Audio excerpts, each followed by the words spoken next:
이 부학 포럼 그 담당 교수 민병웅입니다.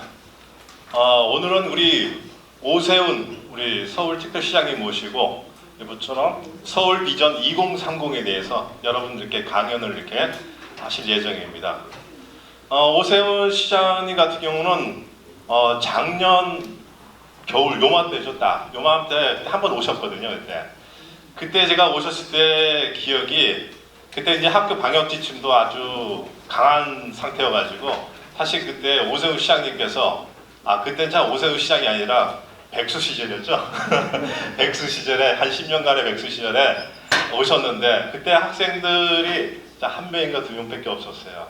근데 지금 오늘에도 많은 학생들 와주셨는데 그때 한 오세훈 시장님 모실 때 한 2주 전인가요? 2주 전에 안철수 현재 국민의당 대표님 모셨는데 그때 안철수 그 국민의당 그 대표님께서 오셨을 때는 학생들이 그 방역 지침에도 불구하고 상당히 많은 학생들께서 방청을 원해가지고 저희가 좀 애를 먹었었던 기억이 있었습니다.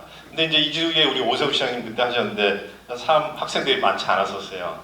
근데 참 이게 반전인 게 뭐냐면은 그 강연을 듣고 난 그 학생들의 반응은 또 완전히 달라졌더라고요. 오세훈 시장님의 그 어떤 그때도 이제 주로 비전에 관한 얘기였죠. 그 비전에 관한 내용을 듣고 나서 사람들이 오세훈 시장님께서 상당히 많은 준비를 하셨구나. 백수 생활을 그냥 보내지 않았구나. 이런 생각할 정도로 상당히 좋은 내용들이 많았어요. 그래서 학생들이 그때 새롭게 우리 오세훈 시장님을 보시고 또 여러분들께서 지난 그 보궐선거에서 아마도 2030 여러분들께서 직접 아마도 서울시장을 만들어 주신 거 아닌가 이런 생각이 듭니다. 오세훈 시장님을 제가 이렇게 여러분들 굳이 어디 가서 소개를 하고 그러지 않습니다. 근데 이제 사석에서 이런 얘기를 해요. 오세훈 시장은 이제 보따리 장사다 이렇게 얘기를 드리는데 어떠한 보따리 장사냐면 이 보따리가 비전을 그 보따리 안에 비전을 가지고 다니세요. 사실 정치인 중에서 우리 오세훈 시장만큼 비전 제시 능력이 가지고 계신 분이 적지 않을 겁니다. 거의 없습니다. 제가 다녀와도 그렇고 언제나 저번에도 학생들 한두 명 있어도 거기서 진짜 본인의 대한민국 국가를 어떻게 운영할 것인가 이런 거에 대해서 그 한두 명이 있을 때도 열심히 설명해 주시고 여러 명이 있어도 설명해 주시고 어디 가서나 그 비전 보따리 풀어내시거든요. 오늘도 오세훈 시장님께서 서울 비전 2030 이런 비전 보따리를 가져오셨는데 이 어떤 내용인지 한번 여러분들 한번 경청해 주시기 바랍니다. 자, 올라서 강연해 주시죠. 네. 자, 큰 박수 부탁드리겠습니다.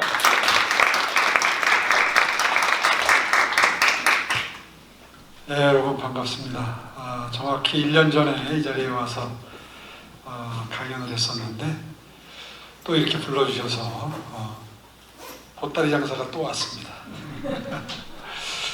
우리 민병웅 교수님이 크게 잘못 알고 계시는데 저 한 번도 쉰 적이 없어요. 막 그 표현이 정치를 안 한다는 의미에서 백수라고 그러신 것 같은데 제가 고려대학교 기술경영전문대학원에서 한 작년까지 한 5년 정도 강의를 했는데 그 강의가 굉장히 인기가 좋은 강의였습니다.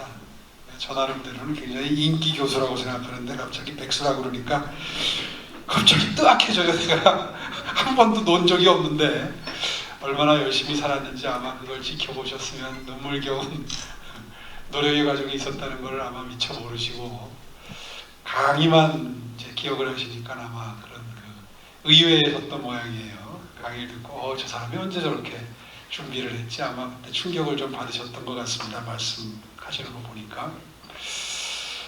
오늘 준비한 보따리는 서울의 비전에 관한 겁니다. 작년 이맘때 여기 와서 말씀드렸던 건 이제 대한민국 비전에 관한 말씀이었어요. 참 작년에 이렇게 말씀드린 비전은 사장돼 버렸습니다. 제가 대선을 나갈까 시장 선거를 나갈까 한창 망설일 때 이곳에 왔었는데 사실 작년에 와서 드렸던 비전은 대한민국의 5년 뒤, 10년 뒤를 보고 만들었던 비전입니다. 남북관계, 외교, 그리고 4차 산업혁명 이후의 대한민국, 그리고 저출산 고령 사회는 어떻게 극복을 해야 되는가, 뭐 이런 국가적인 그 고민이었는데요. 오늘 드릴 말씀은 이제 완전히 내용이 좀 달라졌습니다. 서울시 차원에서의 비전을 준비를 해왔습니다. 사실 따지고 보면 다 일맥상통하는 면들이 있는데 오늘은 제가 시에 기억하시겠지만 4월 8일이었나요?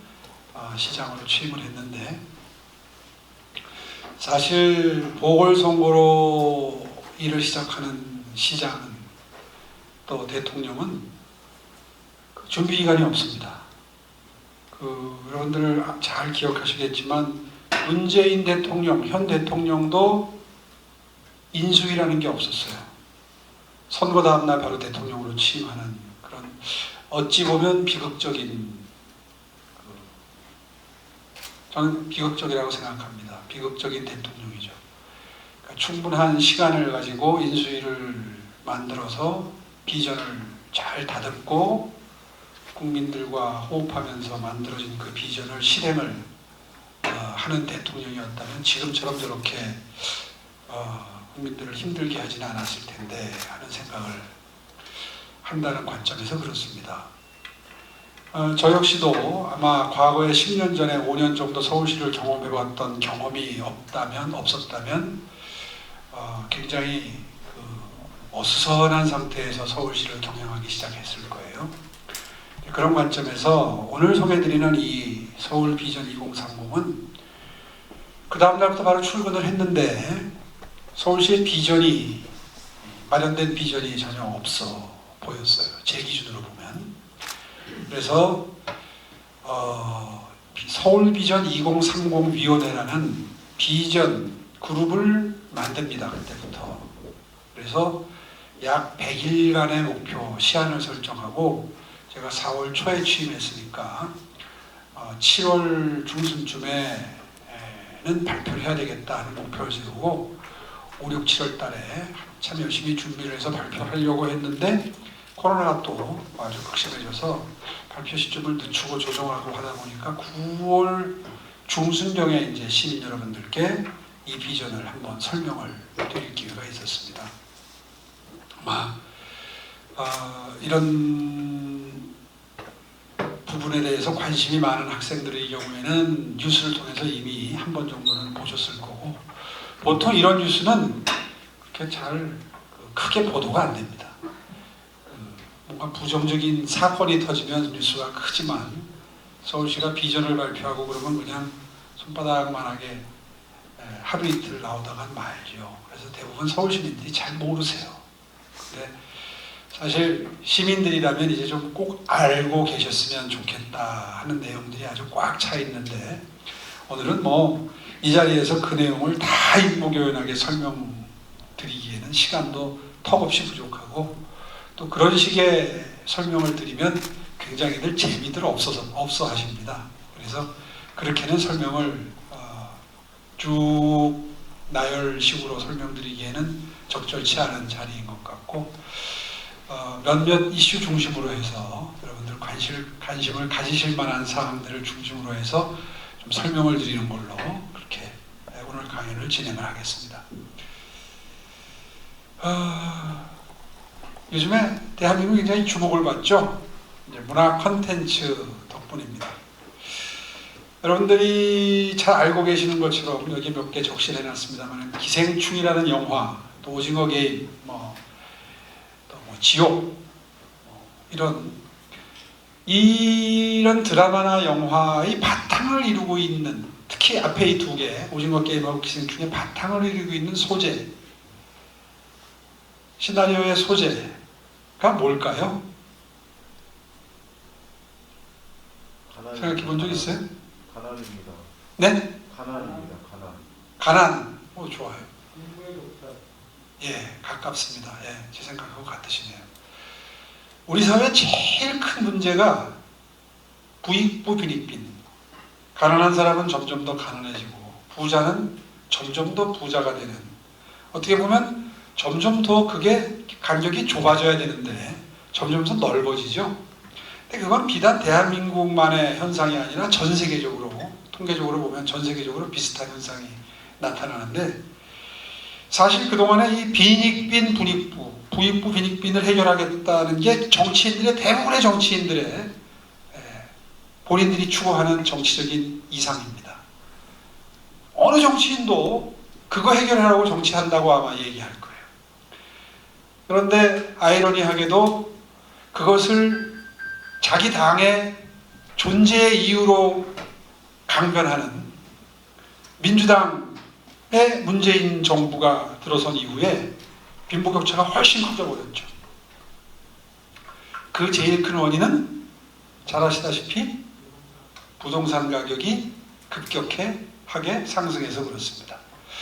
부동산 가격이 상승하면 왜 부자는 더 부자가 되고 가난한 사람은 더 가난한 사람이 되냐?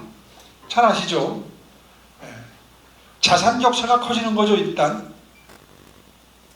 그 다음에 또 소득 격차가 더 커집니다. 부동산 가격이 앙등하게 되면. 왜 그렇죠? 왜 소득 격차가 커지죠? 그렇죠.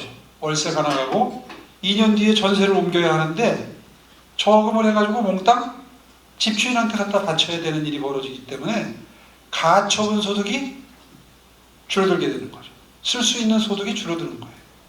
반면에 집주인은 더 많은 월세를 받을 수 있으니까 더 소득이 올라가는 셈이 되는 거죠. 그래서 부자냐 가난하냐를 구분을 하는 것은 자산, 소득 두 가지인데, 부동산 가격이 뛰게 되면 자산과 소득 두 가지 측면에서 다 벌어지게 되는 거죠. 그런 극심한 사회 현상을 이제 대한민국에 겪으면서 자연스럽게 이런 그 컨텐츠가 등장을 하게 되는데, 이게 전 세계적으로 각광을 받고 주목을 받고 그리고 시청률 1위 뭐 이런 거를 달성하는 걸로 보니까, 아, 우리만 그걸 심각하게 느끼고 겪고 있는 게 아닌 것 같다라는 걸 자연스럽게 느끼게 되죠.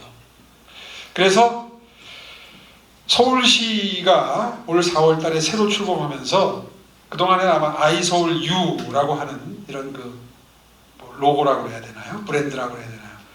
전임시장 시절에 그런 로고를 썼던 거를 아마 기억하실 텐데, 이제 그거는 뭐 없앨 수가 없어서, 조례로 되어 있기 때문에 없앨 수가 없어서 그대로 쓰고 있습니다만은, 저도 뭐 별로 썩 그렇게 좋아하는 로고는 아닌데, 공정 서울, 뭐 이런 다시 뛰는 도시, 공정도시 서울, 뭐 이런 걸 쓰기 시작했어요. 이게 이제 시대적인 흐름, 가치, 시대 정신을 반영한 선택이라고 볼 수 있겠죠. 이제 이것이 제가 추구하는 서울시의 이상입니다. 공정도시 서울. 어떻게 빈부격차를 줄이고 많은 사람들이 함께 어우러져서 행복을 느낄 수 있는 그런 도시를 만들 것이냐. 이게 이제 저의 서울시를 경영하는 목표가 될 수 있겠죠. 뭐 지금 말씀드린 게 이제 대충 이런 기사들로 제목만 봐도 왜 그런 그 서울시가 목표를 설정을, 비전을 설정을 했는지가 설명이 되는 기사들이죠. 조금 뭐 색깔을 선명한 거 하고 흐린 파란색으로 표시를 했습니다만은, 과거 같으면 뭐 도시 경쟁력을 높인다든가 이제 이런 그 뭐 창의와 혁신 이런 게 강조가 됐겠습니다만은, 최근 들어서는 공정화, 상생이라든가 계층이동 사다리라든가 이제 이런 가치들이 정부, 중앙정부는 물론이고 서울시 정부도 똑같이 화두로 설정할 수밖에 없는 그런 사회 환경이 됐다. 그래서 서울의 비전을 만듭니다. 새로 만드는데, 이제 9월 달에 발표했던 그 비전 발표회 화면인데요. 이렇게 이제 열심히 이렇게 노력해서 만들었다는 거고, 첫째, 계층 이동 사다리를 복원하겠다. 사다리가 지금 사라진 상태죠.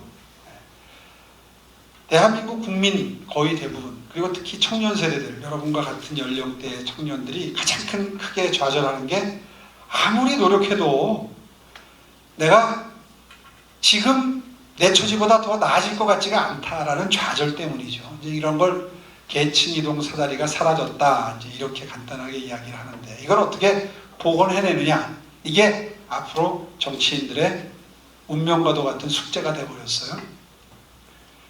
글로벌 도시경쟁력이 향상이 된다. 이게 이제 도시경쟁력이 뭔지를 잘 이해를 못한 상태에서는 그게 뭔데? 나하고 무슨 상관인데? 도시경쟁력이 높아지는 게 나하고 무슨 상관이야? 이렇게 생각하시겠지만 도시경쟁력이 높아지면 그 도시에 쉽게 얘기하면 그 도시에 사람이 들어오고 기업이 들어오고 돈이 들어오고 정보가 들어오고 기술이 들어온다. 이렇게 설명을 합니다. 전문가들은. 그래서 일자리가 생겨나는 거죠. 일을 할 수 있어야 신분 상승이 가능해지죠. 그래서 도시경쟁력과 여러분이 무관한 것 같지만 관련이 있어요. 도시경쟁력을 어떻게 끌어올리느냐, 이게 이제 서울시의 또 하나의 목표가 되겠죠. 그 다음에 코로나 이후에 이제 안심, 안전, 위생을 중심으로 한 안심 도시라고 하는 화두가 등장을 했습니다.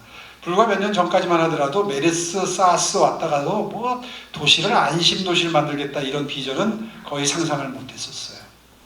그런데 이제 최근 들어서 여러분 아시다시피 안전하다는 게 이렇게 중요하구나, 이렇게 됐죠, 분위기가. 그래서 안심 도시. 그 다음에 미래 산업 기반을 잘 활용해서 매력 감성 도시를 만든다. 이 네 가지를 기본 축으로 삼고 두 가지로 요약하자면 침체되어 있던 서울 경제를 살리고 다시 뛰는 서울을 만들고 그 다시 뛰는 서울의 목표는 공정도시다. 이렇게 요약을 한다면, 비전하우스를 만든다면 이렇게 됩니다. 공정과 상생, 함께 어우러져서 잘 사는 그런 사회, 그런 도시가 목표가 돼야 된다. 그래서 상생도시가 하나의 기둥이 되고, 비전하우스에 두 번째가 글로벌 선도도시, 다시 말해서 도시 경쟁력을 강화해서 일자리가 풍요로운, 그것도 양질의 일자리가 풍요로운 그런 도시를 만든다. 세 번째 안심도시, 네 번째 미래 감성도시. 한마디로 말해서 매력이 느껴지는 도시를 만들어야 그 도시로 그 매력 덕분에 관광객도 들어오고 투자도 들어오고 이렇게 해서 또 먹고 살만한 먹거리가, 돈이 돌아가는, 피가 돌듯이 돈이 돌아가는 그런 도시를 만들므로써 도시 전체의 삶의 질을 끌어올릴 수 있다. 이런 뜻을 담은 미래 감성도시 내지는 매력도시, 이렇게 설명합니다. 결국 비전하우스를 보시게 되면 목표는 다시 뛰는 공정도시 서울인데, 그걸 만들기 위해서는 이런 네 가지 기둥이 떠받치고 있고, 이 네 가지의 핵심 내용들은 안에 있는 이제 하나, 둘, 셋, 네 개씩 표시된 이런 것들이 주축을 이루게 되고, 이런 것들을 모아서 핵심 과제가 20가지가 핵심 사업으로 설정이 된 거죠. 그래서 오늘은 이걸 하나씩 볼 텐데, 이걸 뭐 어떻게 1시간 안에 다 여러분들한테 설명할 수가 없을 것 같아요. 그래서 한 번씩 보시기는 하지만 몇 가지에 초점을 맞추어서 선택과 집중을 해서 설명을 드리려고 준비를 했습니다. 이제 몇 개씩 과제가 설정이 되어 있는데, 그 중에서 계층 이동 사다리 복원, 뭐 주택을 공급을 확대하고 청년들에게 이러이러한 혜택을 주는, 그래서 여러분들이 신바람 나서 서울 생활을 할 수 있는 여러 가지 정책들이 마련이 되어 있고 뭐 등등등등 있는데, 이거 어떻게 다 설명하겠어요? 그래서 일단 그림만 좀 보고요. 여러분들이 관심을 가질 만한 사안은 글쎄 뭐 주택 문제를 이야기하기 시작하면 거의 뭐 1시간 내도록 주택 문제만 가지고 얘기를 해야 될 것 같으니까 오늘은 과감하게 이렇게만 보겠습니다. 신속통합기획이라는 걸 시작을 해서 재개발, 재건축을 열심히 하고 있다. 그냥 그렇게만 설명을 드릴게요. 청년 활력 프로젝트 중에 하나만 설명을 드리면, 여기 청년 취업 사관학교를 지난주에 영등포 청년 취업 사관학교를 오픈을 방문을 했었고 한 2달 됐는데, 이제 다음 달에 금천인에 하나 열고 서울시내 전체 동서남북 골고루 한 10개 정도를 엽니다. 이 컨셉이 뭐냐면, 여기 지금 전공이 문과계통을 하시는 학생들도 있고 이과계통을 하는 학생들도 계실 것 같은데, 이과계통 전공한 학생들은 그런대로 취직이 상대적으로 문과보다는 잘 됩니다. 그런데 문과 인문학이나 이런 그 문과계통의 전공을 하는 학생들은 요즘에 취직이 잘 안 되죠. 워낙 기술 쪽, 최첨단 과학기술 쪽에 초점이 맞춰진 취업 시장이 조금 넓게 문이 열려 있기 때문에 그렇습니다. 그래서 거기서 착안을 해서 문과계통의 전공을 한 학생들의 경우에 뭐 알고리즘이라든지 AI라든지 데이터 처리 기술이라든지 이런 그 4차 산업혁명, 이른바 디지털 혁신의 소용돌이 속에 있는 학문 영역에 대한 지식과 정보를 습득할 수 있도록 훈련시키는 곳입니다. 지난주에 가서 대화를 나눠보니까 경영학과를 나왔는데 여기 청년취업사관학교에 와서 알고리즘을 배우고 있더라고요. 여기를 어떻게 알고 왔느냐, 왜 여기 왔느냐 물어보니까 사설학원에 가서 그런 공부를 하려면 월 1,000만 원 정도가 필요하다가 몇 개월 동안 1,000만 원 정도의 학원비가 필요하답니다. 그런데 서울시가 운영하는 청년취업사관학교에서는 무료거든요.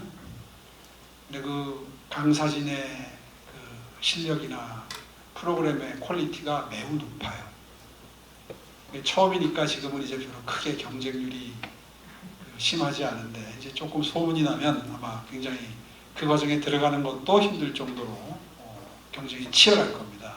혹시 필요한 분들은 참조하시는 게 좋을 것 같아요. 뭐 그런 하나하나 설명하면 다 굉장히 재미있는 설명이 따라오는데 다 생략하고 그거 하나만 보고 넘어가겠습니다. 지난주에 제가 갔던 영등포 캠퍼스의 모습을 지금 보고 계시는 거예요. 청년취업사관학교라고 이름을 지었더니 이름을 더 재밌게 지었어요. 서울 소프트웨어 아카데미라고 지어서 자기들끼리 부를 땐 새싹이라고 부르더라고요. 근데 구인, 그러니까 사람을 구하는 기업체 대표하고 만나는 날이었어요. 지난주에 제가 갔을 때가. 이미 2명을 채용을 했더라고요. 요즘에 판교, 실리콘밸리와 같은 그런 분위기죠, 요즘에. 거기에서 스타트업을 하는 사장님들이 몇 분 오셨는데 네이버나 이런 곳에서 카카오나 이런 데서 일 좀 가르치려면 다 사람들을 뽑아간대요. 그래서 사람이 굉장히 부족하대요. 여기서 훈련받고 있는 학생들을 데리고 가서 한번 키워보고 싶다고 와서 면접을 하더라고요, 그날. 그날도 학생 한 명이 벌써 채용이 됐더라고요. 그러니까 요즘에 필요한 지식과 정보로 무장을 하게 되면 그게 취업이 어렵지 않습니다. 그게 미스매칭이 일어날 때 취업이 잘 안 되는 거죠. 그런 미스매칭을 해소하는 기능을 하는 곳이 바로 이 청년취업사관학교라고 보시면 되겠습니다. 이런 재밌는 것들도 많아요. 알고 있으면 돈이 되는 정보들이 많습니다. 서울시 홈페이지에 가끔 들어와 보세요. 괜찮은 정보들이 많아요. 생략하기로 하고, 이건 좀 설명할 필요가 있을 것 같아요. 교육 사다리에 관한 건데, 저는 그 계층이동 사다리 4개를 그렇게 구분합니다. 일자리 사다리, 교육 사다리, 복지 사다리, 주거 사다리, 이렇게 4개로 얘기를 하는데, 오늘은 이 교육 사다리 한 가지만 잠깐 얘기할게요. 서울런이라는 프로그램은 제가 공약을 했었습니다. 기억하시는지 모르겠는데, 시장이 되고 나서 바로 시작을 해서 이제 오늘 오후에 이 프로그램에 참여하는 학생들을 보고 왔어요. 학생들은 대부분 중고등학교 학생들이고요. 가르치는 멘토라고 하는데 멘토들은 대부분 여러분과 같은 대학생들입니다. 대학원생도 일부 있어요. 한 500명 되는데 프로그램의 내용은 그런 겁니다. 공교육은 교육청이라는 데가 따로 있죠. 서울시는 방과 후 프로그램을 책임지도록 되어 있습니다. 그래서 서울런이라는 걸 새로 만들었는데 이건 뭐냐 하면 여러분들이 익숙하게 들으면 쉽게 이해할 만한 일타 강사 뭐 이런 얘기 들어보셨죠?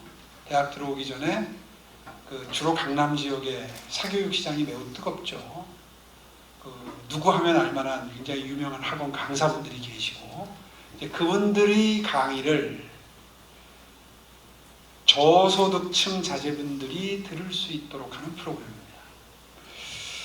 부의 대물림은 보통 교육의 대물림으로부터 시작이 되죠.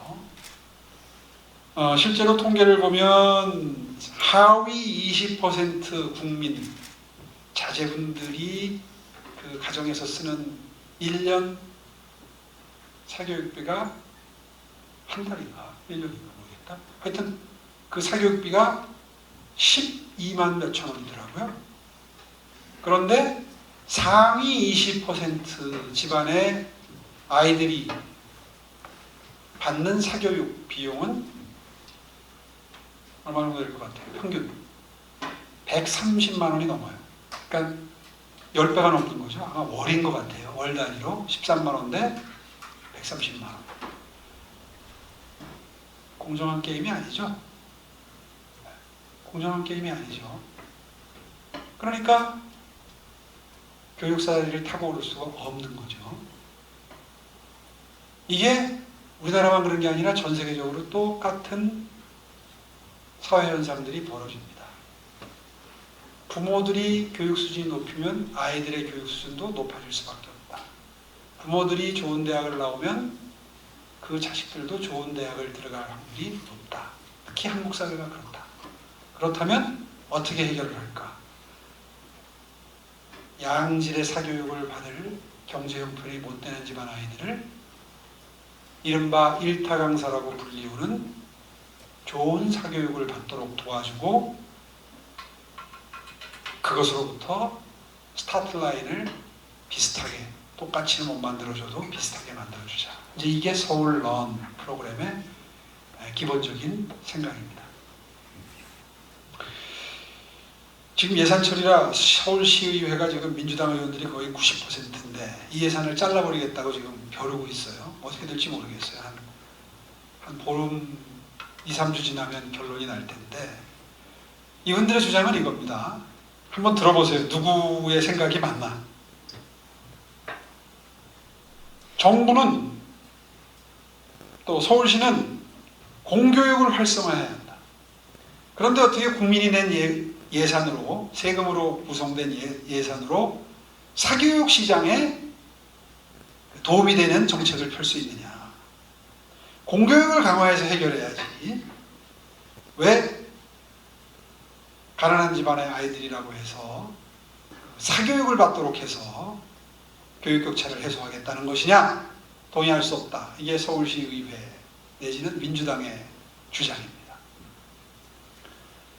저는 어차피 공교육으로 학력격차가 벌어지고 해결을 못하는 상황에 있다. 점점 더 그렇다. 아까 말씀드린 것처럼 13만 원 대 130만 원 쓰는 액수가 달라요. 그래서 가난한 집안의 자제분들한테 이런 기회를 주고 싶다. 여러분들은 어떤 생각이세요? 어느 게 옳을까요? 둘 다 옳을 수 있어요. 그죠? 뭐 명분은 민주당이 이야기하는 것도 맞는 얘기죠. 공교육을 활성화해야지 도리죠. 그죠? 오히려 사교육을 더 진작시키면 뭐 바람직한 건 아니죠. 이상적인 건 아니죠. 한마디로 말해서. 바람직하지 않죠. 네. 명분은 맞아요. 여러분 아마 속 마음으로는 아마 다 의견이 있을 거예요. 아니 뭐 어차피 교육격차를 해소도 못하는데 공교육으로 학교 가면 다 자는데 공교육으로 무슨 수로 어려운 집안의 아이들 좋은 대학 갈 수 있도록 신분 상승할 수 있도록 계층 이동사다리를 만들어줄 수 있느냐. 현실을 인정하고 무료로 일타 강사 강의를 들을 수 있는 서울롯 같은 프로그램을 많이 만들어주는 게 도와주는 거 아니야? 가난한 집안의 어려운 자제들 도와주는 거 아니야?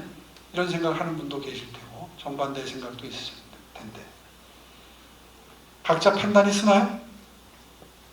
예, 누가 옳아요? 예. 예산이 얼마나 들어가나요? 예산? 글쎄요, 정확한 액수를 기억하진 못하겠는데 아마 한 몇십억 들어갈 거예요. TBS 가지고 136억 증액해달라고 오는 것 같은데 그걸만 충분하겠네요. 알겠습니다. 학생이 어떤 정치 성향을 갖고 있는지 제가 짐작이 가요. 고맙습니다. 하여튼 양쪽 말이 다 일리가 있죠. 예. 그 요즘에 시의회와 굉장히 격렬하게 논쟁 중입니다. 결론이 어디로 갈지는 모르겠어요. 그러나 칼자루는 민주당이 지고 있습니다. 시의회의 90%가 민주당 시의원들이기 때문에 자르면 자르는 거예요. 그러니까 예산이 잘리면 잘리는 거예요. 저는 이제 내년을 기약할 수밖에 없는 거죠. 내년에 재선이 돼서 다시 또 할 걸 기약할 수밖에 없는데, 하여튼 그런 프로그램이 지금 진행이 되고 있는데, 아까 오후에 그 멘토들도 만나고 멘티들도 만나고 학부모님도 만나고 하는 행사가 있었어요. 한 4, 50분 만나 뵙고 왔는데, 일단 지금 현재 혜택을 받고 있는 학생들은 굉장히 만족도가 높습니다. 운명이 어떻게 될지 모르겠는데, 이 사안 하나만 놓고 봐도 국민의힘과 민주당, 보수당과 진보당, 혹은 우파 정당, 좌파 정당의 특색이 나타납니다. 여러분, 좌파와 우파의 큰 차이가 뭐라고 정리하고 계세요? 그런 논쟁 가끔 하죠? 친구들끼리도. 좌파가 좋으냐, 우파가 좋으냐, 나는 누가 더 땡긴다, 이런 얘기를 할 텐데, 가장 큰 특색이 여기서 드러나요. 저는 이렇게 정리하고 있어요. 다 생각이 조금씩 다를 수 있는데, 좌파들은 이상주의자들이 많습니다. 멋있어요. 이상주의자들이 멋있어 보이잖아요. 특히 젊었을 땐 그렇습니다. 야, 현실이 이렇게 엉망인데 이런 나라를 만들어야 돼. 이런 사회가 좋은 거 아니야? 이렇게 돼야 바람직해. 이게 좌파들의 컨텐츠예요. 매력적이죠. 현실을 뒤집어엎고 이상적으로 만들고 싶어요. 우파들의 특색은 뭘까요? 상대적으로 현실주의자들이에요. 인정해요. 인간 세상이 원래 그렇게 안 되는 거야. 그러니까 그걸 전제로 이렇게 해결 방법을 만드는 게 오히려 현명할 거야. 이런 얘기를 하는 게 우파들의 특색입니다. 정확히 이상하다고 들어맞죠. 좌파들은 그렇게 얘기해요. 아니, 공교육 강화해야지. 무슨 소리야. 왜 사교육 시장에 돈이 흘러들어가도록 해? 이게 이상론이죠. 뭐가 바람직하냐를 놓고 판단하는 겁니다. 우파들은 현실 인정하자. 학력 격차는 이미 벌어져 있는데 그거를 정상적인 방법으로 좁히는 게 가능해? 10년, 20년 해봤잖아. 근데 점점 더 벌어져. 차라리 현실을 인정하고 가난한 집 아이들한테 사교육 받게 해주자. 현실론이에요. 부동산 해법도 똑같습니다. 민주당은요, 재개발 재건축하면 안 된대요. 왜? 재개발 재건축하면 거기에 사는, 월세 사는, 혹은 조그만 평수에 세대로 사는 사람들이 그 지역에서 쫓겨날 수밖에 없어요. 현실적으로. 재개발하면 그렇게 되잖아요. 재건축이나. 허물고 다시 짓는데 세대된 사람들 다 쫓겨나고 거기에 새로 짓는 집이 좋은 집이 들어가죠. 그럼 부자들만 들어가 살겠네요. 바람직하지 않아요. 이상적이지 않아요. 그래서 재개발 재건축을 반대해요. 근데 우파들은 아니 어차피 도시라는 게 헌집을 허물고 새 집을 지어야 새 집이 생겨나고 필요한 공급이 되는데 공급이 돼야 주택가격이 안 오르고 오히려 가난한 사람들한테 혜택이 가지. 지금 가격이 올라가면 서울 사는 사람들 경기도로, 구리로, 남양주로, 의정부로 쫓겨나잖아. 그러니 새로 짓는 게 낫지, 허물고. 그래야 집값이 오르지 않아서 부자고 가난한 사람이고 다 주택난을 겪지 않고 집값이 안 오르면 오히려 다 혜택을 보는 거 아니야? 현실적이죠. 그래서 전임 박원순 시장님은 재개발 재건축을 하나도 하지 않습니다. 10년 동안 제가 지정해놨던 재개발 지구를 다 해제해버렸어요. 제가 10년 전에 시장직 만들 때 393개 지구의 재개발 지구를 지정해놨었는데 박 시장님이 들어오셔서 전부 해제해버렸어요. 그러니까 10년 동안 재개발이 없었던 거예요, 서울 시내에. 새 집이 공급이 되지 않으니까 가격이 오를 수밖에. 재건축도 억제하고. 그 정책을 또 그대로 문재인 대통령이 이어받으셨네요. 그러니 지난 몇 년 동안 이 난리를 겪고 있는 거예요. 저는 그 생각은 갸륵해요. 어렵고 힘든 사람들이 쫓겨나지 않는 정책을 펴야 한다. 이상적이죠? 맞아요. 동의할 수밖에 없어요. 매력적이죠. 바람직하니까. 근데 그렇게 했더니 결과적으로 오히려 더 많은 사람들이 시외각으로 밀려나갈 수밖에 없는 부동산 가격 앙등을 가져왔다. 이게 교육, 부동산 두 개만 예를 들었지만 모든 정책 영역에서 이런 대립 구도가 형성이 됩니다.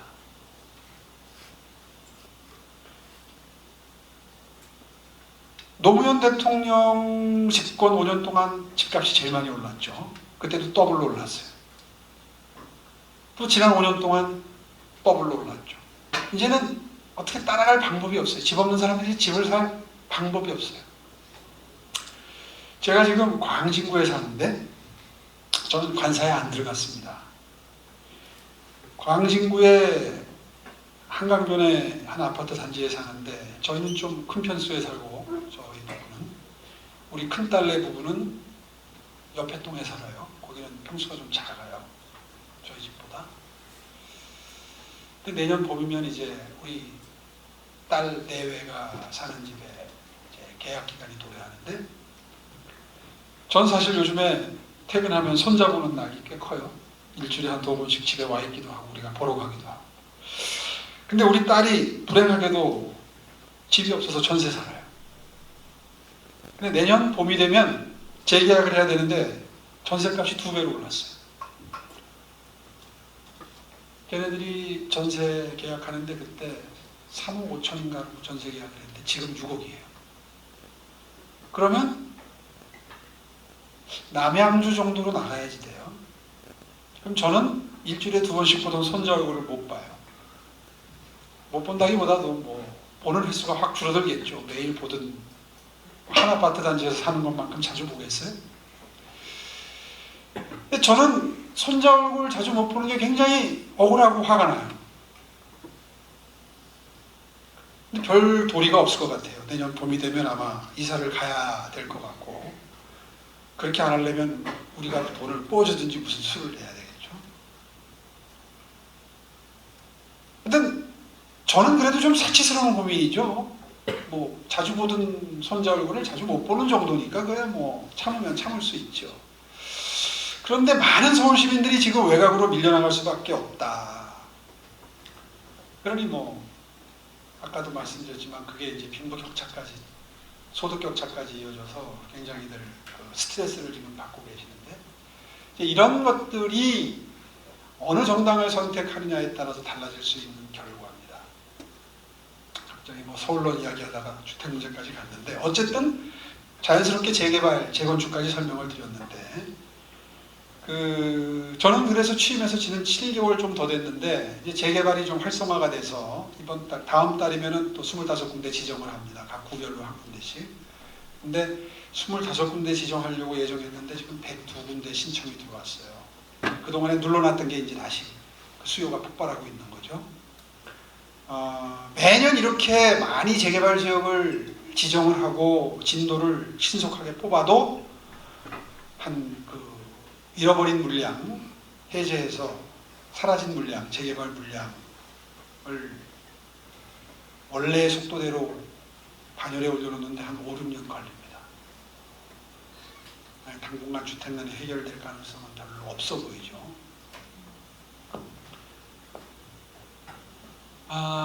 요것도 설명을 좀 해야 되겠네요. 요거는 이제 소득, 복지 사다리, 아까 제가 4가지 얘기했죠. 일자리 사다리, 복지 사다리, 주거 사다리, 뭐 이렇게 교육 사다리 얘기했는데 이건 소득 격차 해소 방법입니다. 가장 알기 쉽게 표현하기 위해서 그래프를 그렸는데요. 지금 이제 여러분 기본소득은 잘 알고 계시죠? 아주 간단하니까 모든 국민한테 뭐 월 50만 원 준다, 100만 원 준다, 200만 원 준다 이게 기본소득입니다. 근데 그렇게 하려고 그러면 우리 예산의 거의 대부분을 써야 되니까 불가능하다. 이 얘기를 들으셨을 거예요. 그게 이제 지금 대선 후보로 선출이 된 이재명 민주당 후보의 대표 정책 상품입니다. 본인도 인정해요. 실현 불가능하다는 거. 그러니까 이제 그거를 어떻게 살짝 포장하냐 하면 처음에 뭐 월 얼마로 시작하겠다. 줄 수 있는 액수로 아주 작은 액수로 시작을 해서 점차 늘려간다. 뭐 세금을 더 걷겠다. 뭐 여러 가지 복잡한 얘기를 하는데 아마 다 알고 계실 거고요. 그래서 작년에 제가 대선 출마를 준비하면서 준비했던 대안입니다. 아무래도 이재명 후보가 민주당 후보가 될 것 같더라고요. 그래서 1년 뒤에 만약에 내가 경쟁을 하게 되면 이걸로 승부를 한번 해봐야 되겠다 해서 준비했던 게 안심소득입니다. 여기 기준소득이라고 되어 있죠? 이게 중위소득입니다.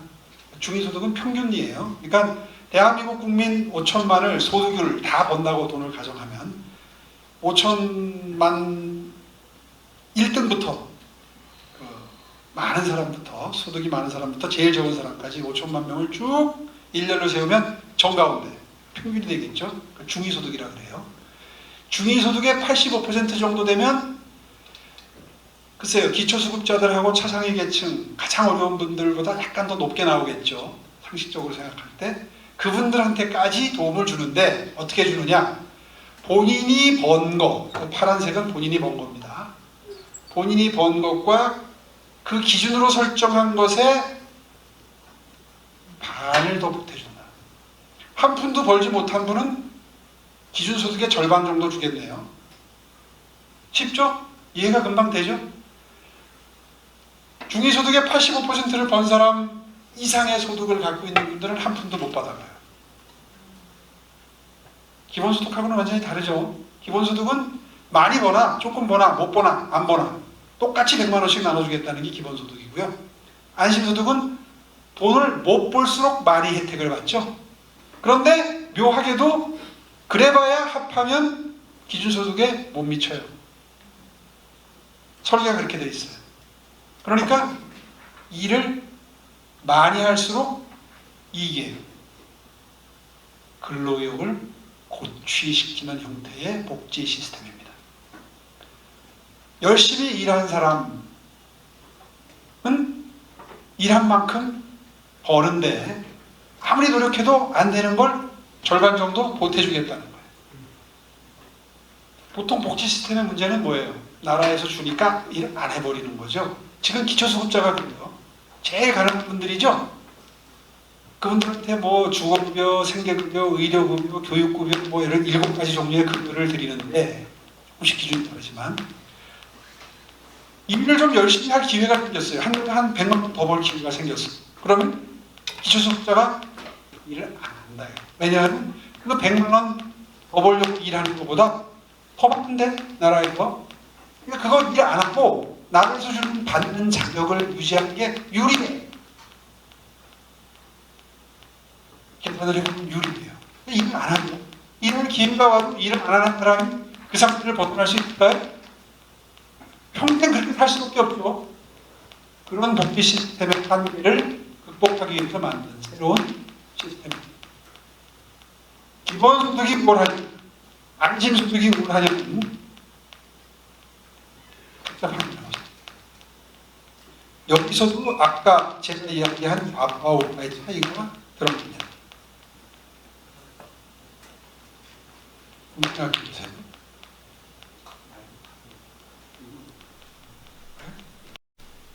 자, 그래서 이 그림이 가장 쉽게 간단하게 설명합니다. 밑에 안심소득은 이렇게 도와주면 다 벌 수 있어요. 기본소득처럼 똑같이 도움을 주면 이런 현상이 벌어진다. 쉽게 이해가 가는지 모르겠는데 뭐 복잡한 건 다 아실 거 없어요. 그냥 아까 얘기한 그 원리만, 기본적인 원리만 알고 계시면 이해는 될 겁니다. 이걸로 한번 겨뤄보려고 그랬는데 정면 승부가 안 되는 상황이 되어버렸어요. 서울시는 지금 올해 예산에다 또 이제 시의회에다 넘겨놨는데 이거를 내년부터 시행하는 게 아니라 500가구를 선정합니다. 시범 사업을 3년 동안 해요. 그래서 사회학자나 복지학자들이 가장 궁금하게 생각하는 게 이런 식의 도움을 줄 때 과연 그 도움을 받는 개개인이 근로의욕이 더 고취될 것이냐, 근로의욕이 감퇴될 것이냐, 그들의 라이프 스타일이 어떻게 변할 것이냐, 그들이 이걸 가지고 어떻게 자신의 인생을 변화시켜 갈 것이냐, 이런 거를 이제 케이스 스터디를 쭉 하는 거죠. 그래서 500가구만 선정을 했어요. 내후년엔 800가구가 됩니다. 비교 집단은 1500가구인가 그래요. 그래서 한 2, 3천 가구를 가지고 3년 동안 사회학적인 실험을 하는 겁니다. 이런 안심소득 시스템으로 해당되는 선정된 사람들의 인생이 어떻게 변화하는가, 직업은 어떻게 변화하는가, 직업윤리는 어떻게 변화하는가, 이런 것들을 세심하게 3년 동안 관찰을 해서 그걸 바탕으로 안심소득 시스템을, 기존의 복지 시스템을 해체하고 안심소득 시스템으로 대체할 거냐 말 거냐를 실험을 하게 됩니다. 이 예산이 내년 예산이 한 70억 들어갑니다. 뭐 돈이 많이 들어가는 거 아니죠. 왜냐하면 돈이 왜 그거밖에 안 들어가냐면 기존에 주던 기초수급자 차상위 혜택을 없애요. 이중으로 줄 수는 없어요. 그럼 실험이 안 되니까. 그걸 없애고 실험을 하는 걸로 복지부와 이미 협의가 끝났어요. 그래서 한번 해볼만 해졌는데 이것 역시 시의회에서 예산을 깎겠다고 그래요. 실험을 할 수 있을지 모르겠어요. 깎지 않으면 내년부터 시작을 합니다. 만약에 시의회가 깎으면 제가 내년에 재선에 성공하게 되면 이제 내년 하반기 예산을 준비해서 뭐 추경 예산으로 가지고 준비를 하든가 이렇게 해야 되겠죠. 하여튼 지금 시의회를 설득하고 있는 중입니다. 뉴스로 앞으로 유심히 보세요. 이게 시의회가 어떤 결정을 내리는지. 이거 없으면 거의 목립 수준이죠. 75억 정도 가지고 아낀다고 예산 깎으면 정상은 아니죠. 실험 한번 해보겠다는데 이게 이제 그 상세한 내용입니다.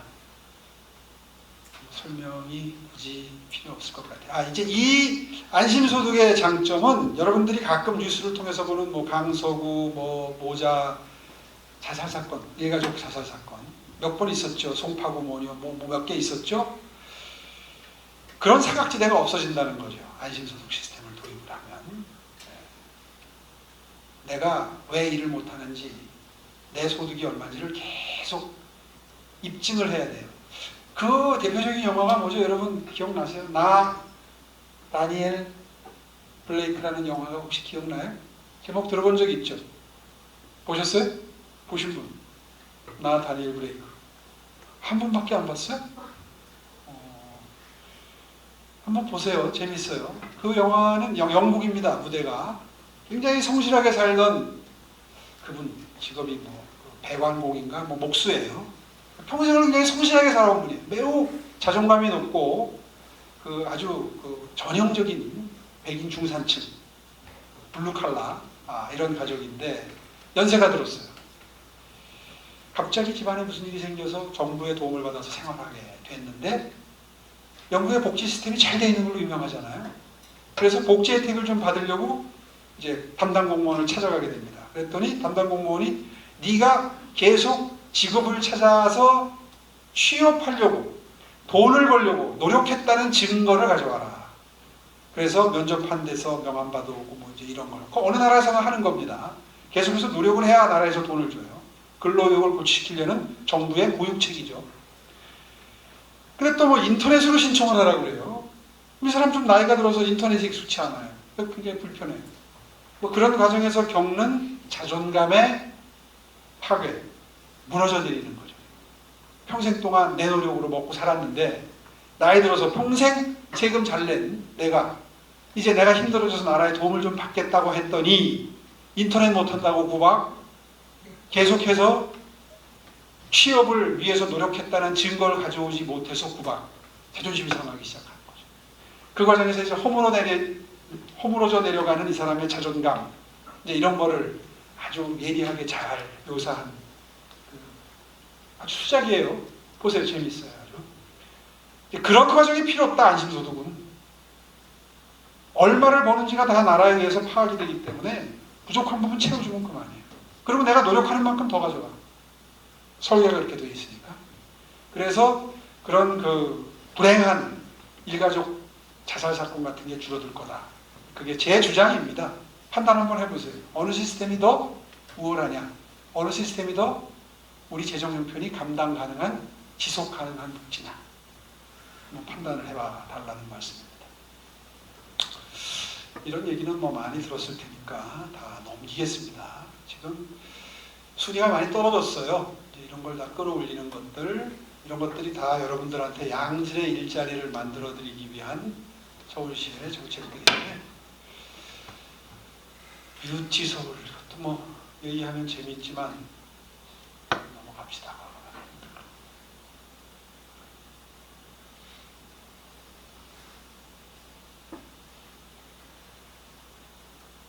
제목만 한번 좀 보십시오.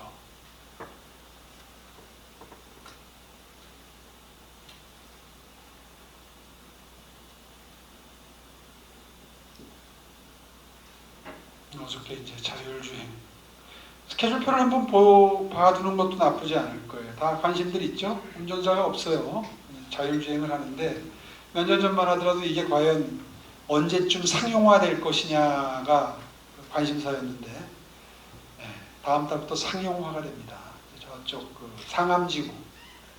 상암지구라고 있죠? 저기 상암 월드컵 경기장 있는 동네, 그곳에 만들어진 신도시가 있죠. 그거 제가 임기 중에 틀을 짜놓고 나간 상암 디지털 미디어 시티라고 하는 신도시인데요. 상암동 쪽에 있는, 서울 시내에 있는, 서부권에 있는 도시인데, 그곳에서 지금 다음 달부터 이제 유료 운행을 시작을 합니다. 택시가. 이렇게 하고, 내년이 되면,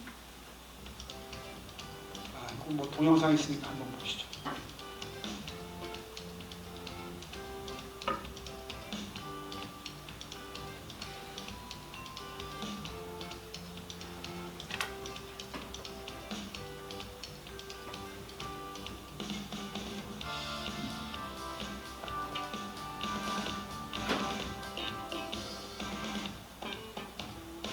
내년 4월부터 청계천 근처에 이제 청계천을 계속 도는 자율주행 버스가 운행이 되고요. 어저께 제가 탔던 건데 하루 만에 편집이 돼서 이렇게 들어와 있어요. 1호 유료 승객입니다.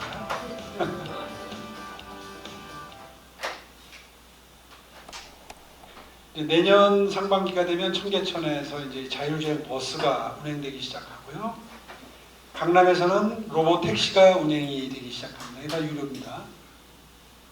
이렇게 해서 몇 년 내로 자율주행 차가 운행이 되는가 하면 이제 도심 항공교통이 실용적으로 실용화되기 시작합니다. 그래서 앞으로 한 7, 8년 뒤에는 서울에 드론 택시가 운행이 됩니다. 어디서 뜨고 내릴 건가 이제 장소 선정에 들어갔고요. 간단하게 아마 도심 항공교통에 대해서도 교통을 보는 김에 함께 보여드렸고, 이런 내용은 그냥 넘어가겠습니다. 이것도 얘기하면 재미있는데, 한마디로 말해서 그 스마트 밴드를 하나씩 키워드릴 거예요. 전 서울 시민들께 다 순차적으로. 지금 올해는 아직 또 이것도 시의회에서 반대해서 지금 못하고 있는데, 일단 올해 2만 명만 선정했는데 하루 만에 다 신청이 끝났어요. 네, 전국적으로는 서울시민 전체에 이걸 하나씩 태워드리면 얼마나 걷는지 뛰는지 잠은 몇 시간 주무시는지 이런 것들이 다 클라우드에 저장이 돼서 예방의학이라고 그러죠. 네, 건강이 나빠지기 전에 건강관리를 해드립니다. 이제 운전력이 부족하니까 뛰세요, 걸으세요. 그리고 이제 목표량을 달성하면 서울시에서 인센티브가 갑니다. 그렇게 해서 건강도시를 만들겠다는 프로젝트가 시작이 됐습니다. 이걸 이미 싱가포르에서 작년부터 하는 루미 헬스라고 하는 프로그램을 벤치마킹해서 제가 지난번 선거 때 공약했던 거 혹시 기억하시는지 모르겠는데 그걸 실현하고 있는 중입니다. 시내에 다니시다 보면 온 서울 건강온이라고 이미 광고 문구가 붙기 시작했어요. 이게 그 프로그램입니다.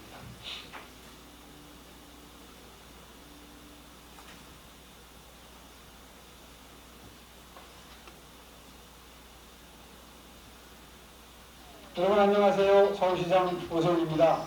저의 분신인 이 아바타 어떠세요? 서울시 행정이 전 세계에서 가장 최초로 행정의 영역의 메타버스를 실용화해서 민원 상담부터 시작해서 민원 서류 접수, 교우 뭐 이런 것들이 이제 메타 공간에서 가능해지는 준비가 지금 되고 있고요. 이거 내년부터 실행에 들어갑니다.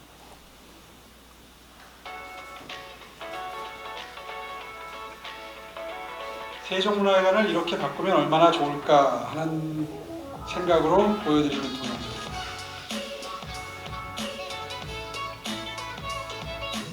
실제 하는 겁니다. 뉴욕의 쉐드라고 하는 공연예술 센터가 새로 만들어졌는데 이게 이런 시스템입니다.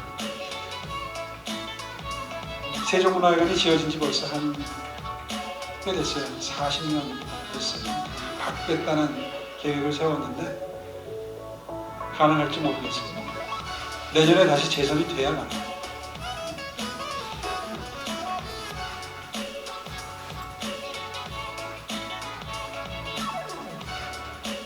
광화문광장이 무대가 됩니다.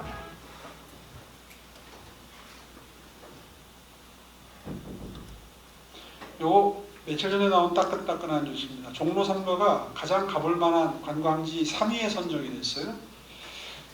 1등은 이런 데고 2등은 이런 데고 이제 이렇게 되는데 뭐 이 평가 기관이 뭐 절대적인 평가가 절대적인 건 아닙니다만은 요즘 관광의 추세를 보여주는 거죠. 골목길, 왠지 한번 걸어보고 싶은 골목길 이런 곳이 각광받는 가보고 싶은 핫플레이스 관광지인데 이런 느낌의 도심을 만들겠다는 겁니다. 한마디로 얘기해서. 그래서 아까 매력도시, 감성 매력도시 뭐 이렇게 얘기했잖아요. 그림만 보셔도 아마 느낌으로 다 전달이 될 거라고 생각이 듭니다. 서울시 비전을 지금 보고 계십니다. 이걸 마무리 설명으로 하면서 마무리하겠습니다. 이 수변 공간을 어떻게 매력적이고 그 삶의 품격이 느껴지는 문화예술적 향취를 느낄 수 있는 공간으로 만드느냐 이걸 가지고 한번 서울을 브랜딩 해보겠다는 거예요.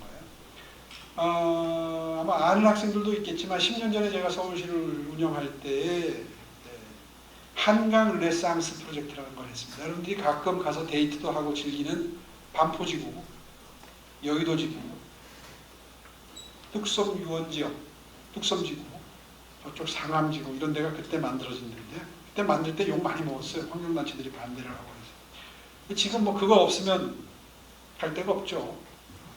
제가 굉장히 자랑스럽게 생각하는 사업들이 그 한강 르네상스 프로젝트, 한강변을 자전거를 탈 수 있게 만들고 걷고 뛰게 만들 수 있고 지금 그 고행로와 자전거 도로가 생겨난 건 다 아시죠? 그때 그때 해놓은 겁니다. 10년 전에. 코로나 때 이거 안 만들었으면 어떻게 할 뻔했나 싶을 정도로 매우 활용도가 높았는데 이제 2기 한강 르네상스는 한강 르네상스가 아니라 지천 르네상스라고 해서 서울시내 25개 자치구에 물길이 없는 데가 없어요. 다 들어갑니다. 물길. 그 물길을 한강 르네상스처럼 하겠다는 겁니다. 아마 그림을 몇 개 보시면 금방 실감이 날 거예요. 이런 실개천까지를 다 이제 생활 속에 끌어들이겠다는 건데 예를 들면 이런 느낌. 제가 시장 사퇴하고 10년 동안 우리 민 교수님 표현에는 백수 노릇할 때 영국에 가서 1년 동안 정말 부러웠던 경험을 제가 1년은 영국, 1년은 중국, 1년은 아프리카, 중남미 이렇게 가서 살아보면서 느낀 게 일종의 공부하러 간 건데 물을 이렇게 잘 이용을 해요. 여러분 한강변에서 이렇게 발 담근 기억 있어요? 한강 아니라 뭐 중랑천이나 안양천 같은 데서 그런 경험을 해본 경험이 있나요?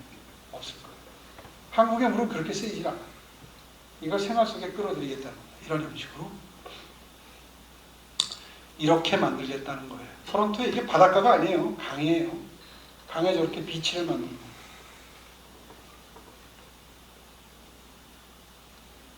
이런 느낌의 수변 공간을 만들겠다는 겁니다. 그동안 이렇게 못한 이유가 있어요. 서울은 홍수가 나고 이제 여러 가지 자연적인 환경이 있어서 이렇게 못 만들었었는데 이제 이런 수변 공간을 만들어서 우리 삶의 질을 끌어올리겠다. 이게 이제 수변 문화도시 프로젝트, 매력도시 수변 공간을 만들겠다. 이게 여기서 멀지 않은 저쪽 도봉구하고 노원구 사이에 이제 아레나가 만들어지는데 이제 이런 수변 공간을 만들겠다. 이렇게 구현해서 이런 아까 보신 그런 느낌의 수변 공간들을 우리 생활 속으로 끌어들이겠다는 게 서울시의 네 번째 기둥 매력 감성 매력 도시 비전의 핵심 내용입니다. 이건 이미 만들어 놓은 겁니다. 10년 전에 만들어 놓은 걸 지금 보여드리고 있는 거. 물을 어떻게 끌어들일 거냐? 생활 속에. 신림동에 지금은 복개에서 하천이 흐르고 있는데 도로로 쓰이고 있는 걸 걷어내고 다시 하천을 만들어서 여기를 어떻게 생활 속에 아파트 단지 내로 물길이 들어와요. 이건 이미 시작됐습니다. 변화가. 앞으로 3, 4년이면 이제 실생활에서 보실 수 있는 점입니다.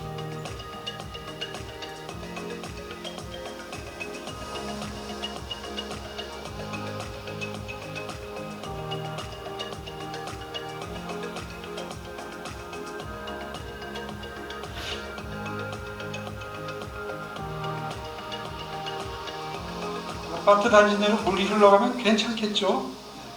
이런 생활 공간들을 만들겠다는 거예요.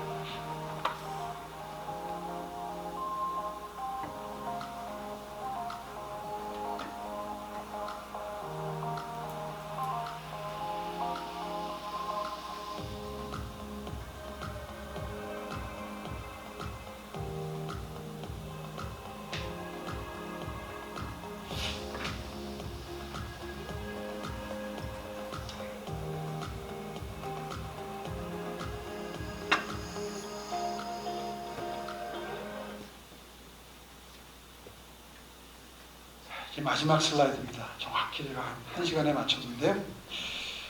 이렇게 해서 다 설명드리진 못해도 서울시가 앞으로 한 5년 뒤, 10년 뒤를 내다본 계획을 이렇게 로드맵을 가지고 이런 도시를 서울 생활을 이렇게 바꾸겠다라는 목표를 가지고 지금 시를 경영하고 있구나라는 걸 아마 대충 느낌을 받으셨을 거라고 생각을 합니다. 당장은 워낙 코로나로 고통스러워하는 시민들이 많이 계시기 때문에 이 비전들을 다 이렇게 열심히 설명을 못해요. 좀 사치스러워 보이는 것도 있어요. 지금 현재로서 워낙 자영업자들이 힘들고 고통스러워하기 때문에 예를 들어서 수변, 매력 감성 도시를 만들겠다, 뷰티 시티를 만들겠다 이런 것들은 사실은 조금 부담스러워요. 그래서 대중들한테는 아직은 본격적으로 세일즈를 하지는 않고 있습니다. 그러나 결국 가야 될 서울시의 길입니다. 서울의 도시 경쟁력을 세계 5위권까지 끌어올려서 바로 여러분 세대가 앞으로 일자리를 이제 즐길 수 있어야 될 거 아니에요, 그죠? 일자리를 만들어 드리는 것, 그리고 그런 일자리를 통해서 본인의 어떤 성취감도 느끼면서 이제 가족과 함께 일상생활을 즐길 수 있도록 하는 생활 공간을 만드는 것, 이런 것들을 어느 정도 좀 소개를 드린 것 같습니다.